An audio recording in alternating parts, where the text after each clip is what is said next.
was 12 years old, I believed myself to be god tier at Call of Duty. I'd always be in first place, sniping noobs across the map, and I even started my own clan to make cringy edits that no one would see. But what I didn't know was that I was the one being played the entire time.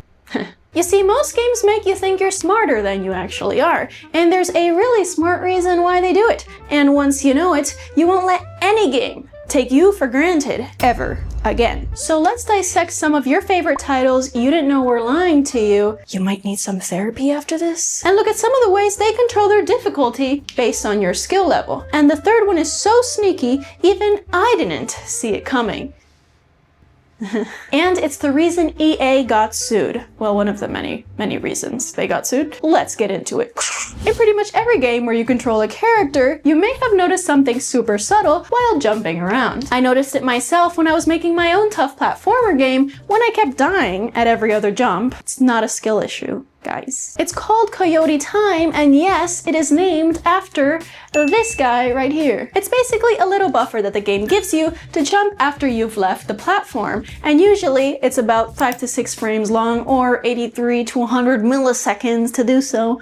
But it works both ways, as input buffering also lets you press the jump button before actually reaching the ground, so once you reach it, it can jump automatically. It's kind of like laughing at a meme before you've finished reading it, or how I laugh at my own jokes, I think. Games like Celeste, Hollow Knight, and Super Meat Boy all use this trick. And this way you can easily time hard jumps, otherwise players would get very frustrated, and not the fun kind. This is not the fun kind. So all of those precision platformers aren't as precise as you think. Oh, but the next trick is called rubber banding, but no, oh my god. But no, it's not an actual rubber band. It's a much stretchier subject than that. In fact, unbelievable to no one, Nintendo is the main culprit of rigging your childhood, specifically with Mario Kart. You know that feeling of being first place so far away from every other scrub that there's no possible way you could lose? Until you get blue shelled, and then red shelled, and then green shelled, and heck, you might as well collect the whole rainbow at this point because now you're in last place and you were the sucker all along. Well, Nintendo actually does this on purpose to snap your confidence in half. I'm not gonna snap this. You see, every item in the game has a different probability, and the further you are away from the front, the better items you always seem to get. But that's not all, because researchers, yes, Mario Kart researchers, nobody told me about this at the job fair, uncovered that the actual NPCs themselves physically speed up or slow down depending on how far away you are from them. They ran emulator scripts on Super Mario Kart and found that the AI completed the race 20 seconds faster if you were in first place versus last. And you can get a lot and you can get a lot done in 20 seconds, allegedly. But why does Nintendo do this if it's the source of so much frustration and broken friendships? Well, it's simple. It's so the game stays fun and competitive for everyone at the table, even for your little cousin that keeps falling off the sides. It's better for you though. Nintendo wants to keep you at that sweet spot between winning and losing, giving you just enough hope that you'll say just one more time. One more time, please. So while Nintendo wants you to have fun, EA has a very different reason for doing the same thing. For years, FIFA players, yes, they exist, would complain about the momentum of the game. Your star athlete would be about to shoot the winning goal, and then he fumbles, and suddenly your shots start missing like crazy. Oh. Now, while EA denied having anything to do with this, and I know it's kind of hard to read this, I need a better projector. In 2016, they conveniently filed a public patent describing a system to automatically adjust the difficulty of the game, a system called DDA, or Dynamic Difficulty Adjustment. There we go. But while they claim not to have used it in-game, what's the exact system they're hiding? Well, the patent describes 4 subsystems working in harmony until the Fire Nation. Okay, I'll stop. And for this, guys, we need to bring out the big pointer for big points. The first one sets the rules. Think of it like a hidden settings menu. It decides how hard the game should be based on your performance. The second one would group you with other FIFA players, yes, they still exist, who behave similarly to you, and not by skill, if that's even a thing in FIFA, but by your spending habits and playing patterns. Are you a grinder, a spender, or a quitter? EA. knows all. The second to last one is kind of creepy. It would predict how long you're gonna keep playing the game before you rage quit or have better stuff to do. Low bar, I know. So it allegedly changes the game to keep you hooked longer than you normally would. It's kind of like a casino that locks the exits right before you're about to leave. Or that one church. And the fourth subsystem, I'm holding up a 4 inside here. You just can't see it. Or maybe I'm lying. It's the brain behind the brawn. Every time you play the game, allegedly, you give it more data. So it becomes better at predicting and manipulating you. So you end up thinking you're actually better than the game, but the game is just getting better at you. Allegedly. Everything is allegedly here. Players claim that EA deliberately made their teams weaker to push them into buying more card packs. If that's not pay to win, I don't know what is. So of course they got mega sued in 2020, but they ended up open sourcing their code to the plaintiffs and the lawsuit was dropped. But nobody fully believes them because it's EA. Come on. I guess that's what happens when you're the boy who cried wolf, except the wolf is a patent filed in your own name. And EA wasn't alone. Activision, another very non-greedy company, filed a similar patent for their multiplayer matchmaking system that would pair you with other suckers who spent their hard-earned cash on the game, making you want to own that gold shiny digital gun. But that's a whole nother video. Now EA does this to help you reach the ultimate flow state, the sweet spot between boredom and frustration or anxiety. It's the state I reached while writing this big, beautiful script. Yeah, I'm about that. Now, in the 70s, a psychologist named this, I'm not going to attempt to pronounce this, discovered it after being fascinated with artists who would just seem to get lost in the sauce after completing their masterpieces. It's a magic zone where you completely lose track of time, even forgetting to eat because you're so engrossed in the activity that you're doing. Look at that focus.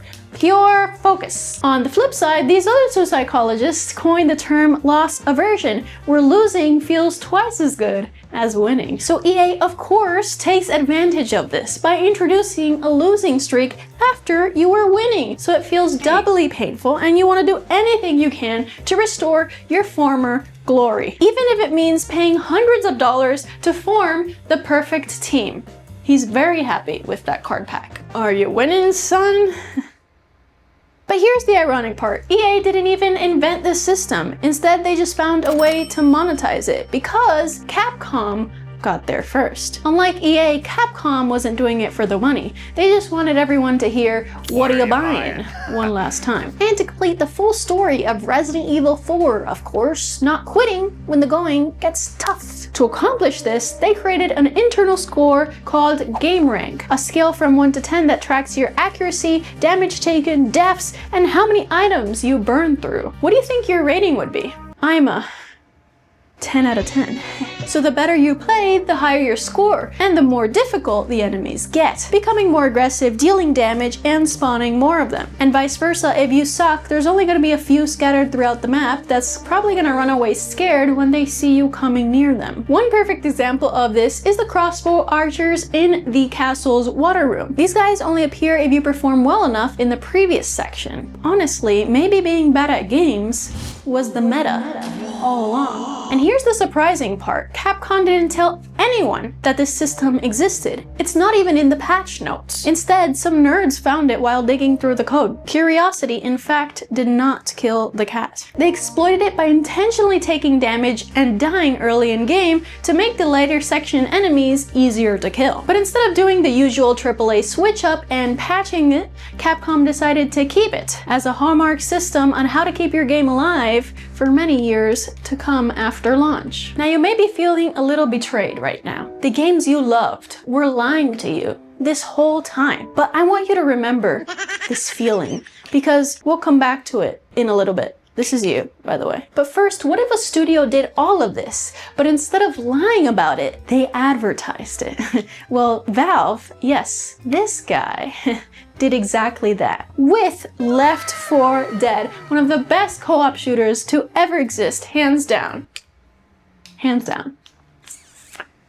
Instead of calling it a difficulty system, he branded it as an AI director, back when AI was cool. Just like a film director deciding when to build tension and when to give the audience a breather, it's basically a big brother that's always watching you and your friends play and getting smoked constantly, because one of y'all always gotta keep running off. Like, what are y'all doing? The big director does this in 4 stages, and for this we need to bring out the big pointer. First, we have that build-up when you hear that terrifying sound and you hear the horde of enemies coming to mass mob you. Then you have the peak when you're in the sauce, fighting for your life, running out of ammo, and on the last med pack. And then the fade off, where the spawning of the enemies kind of slows down and those little suckers start to die off. And then the silence that comes after, the calm before the storm. And don't you think that the big director isn't paying attention to all of this? If your team's health is critically low, that means you suck. But you're gonna start finding painkillers in some really random places, and you might think, wow, these zombies really have kind of a drug addiction at this point, because this isn't normal. It treats the team as a single unit, so technically when you die, it's everyone's fault. And it manages everyone's stress levels, so if you just got mobbed 3 times in a row, your possibility to get mobbed a 4th time is much lower, but your buddy over there who's been coasting and cruising the whole time should start sleeping with one eye open. But Left 4 Dead isn't the only one pulling the strings in the background. Naughty Dog uses a similar system in The Last of Us, and they just so happen to be about zombies as well, to adjust their aggression, their damage, and the availability of items. As if the clickers needed any help with that, but okay. Now EA, Capcom, and Valve have all used the same system, but Left 4 Dead had a good feeling associated with it because Valve was transparent about it. Who knew that communication would be the key to a successful relationship? But while Left 4 Dead reacts to you, Forza does something completely different. It learns how you race over time, and even races against you while you're offline or asleep. Or both. And that's some really cyberpunk stuff right there. They create a drivatar, and yeah, that's a name, trained on neural networks on millions of real player laps and races in other players' games, earning you credits while you sleep. Now that's what I call making your money work for you. It even picks up on your bad habits, so if you cut corners or brake late, then you should have your license suspended for the safety of the general populace. Now, every system we've looked at so far, Mario Kart, Resident Evil, and Left 4 Dead, they all have something in common. They decide how hard the game should be. But there is one studio that refused to make that decision entirely and instead lets the player suffer. Very Darwinist of them. Is that how I say that word? Darwinist? Dark Souls. You're either good or you're not. You get no difficulty settings, no adaptive AI, and nothing that would make you feel good about yourself. In Miyazaki's own words, and no, not the Studio Ghibli one, I got confused too. If we really wanted the whole world to play the game, we could just crank the difficulty down. Turning down the difficulty would strip the game of that joy, which in my eyes would break the game itself. In other words, he was probably a little bit of a sadist in a way, with all due respect. All jokes aside, he really frames it as fairness, because everyone has the same opportunity from the start, except that one guy who played it with one hand. That's just insane. But if you think about it, real life, you don't start with the same opportunities. On the flip side, you have games with infinite menus and a ton of accessibility settings. With Celeste, one of the hardest platformers that was ever made, you have a full assist mode. You can slow down the game, give yourself invincibility, and even award yourself with some extra dashes. The developer, Matt Thorson, said ultimately, we want to empower the player and give them a good experience, and sometimes that means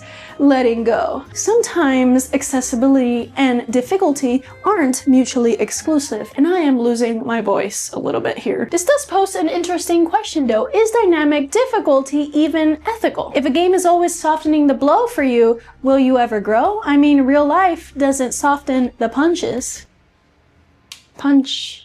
It's kind of like using ChatGPT. At some point, we're not even going to be able to think for ourselves if we just keep relying on these external systems to do the thinking for us. So maybe the game beating you is the point. In my opinion, it doesn't really matter unless you do what EA did obviously. Make the game you want to make, and if people are going to complain, then let them. Too bad. Womp womp. Womp womp. There's always going to be people complaining. Heck, just look at some of the comments below. Yeah, I'm calling you guys out. Players will always find fault with something. Is it manipulative to them? Maybe. Does it matter if they're having fun? I don't think so. So while most of your favorite games were lying to you, some of them were lying to help you. A little white lie. It's kind of like when you promise your great granny on her deathbed that you're gonna get married within a year. And if you want to keep learning how games work, I have 2 splendid videos right here.